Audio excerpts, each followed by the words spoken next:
सुनन इब्न माजा नंबर 2146 में मौजूद एक हदीस में हुजूर नबी अकरम सल्लल्लाहु अलैहि वसल्लम ने तंबी की है कि ताजरों को क़ियामत के दिन फासिकों के तौर पर उठाया जाएगा सिवाय इन लोगों के जो अल्लाह ताला से डरते हैं और नेक अमल करते हैं और सच बोलो।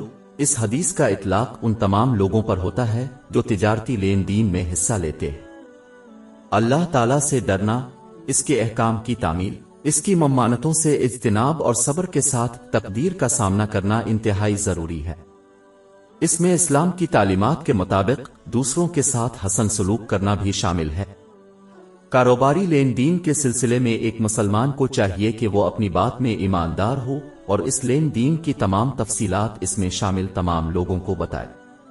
सही बुखारी नंबर 2079 में मौजूद एक हदीस में तंबी की गई है कि जब मुसलमान माली लेन देन में चीजों को छुपाते हैं जैसे कि उनके सामान में खराबी होती है तो उससे बरकत में नुकसान होता है। रास्तबाजी से काम करने में ये शामिल है कि दूसरों को सामान की जरूरत से ज्यादा कीमत अदा करने पर मजबूर करने की कोशिश न करे।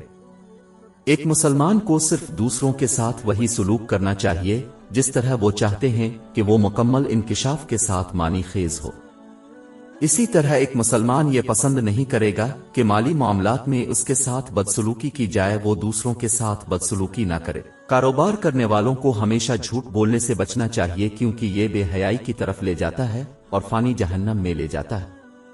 दर हकीकत एक शख्स झूठ बोलता और इस पर अमल करता रहेगा जब तक कि वो अल्लाह ताला की तरफ से बहुत बड़ा झूठा दर्ज ना हो जाए।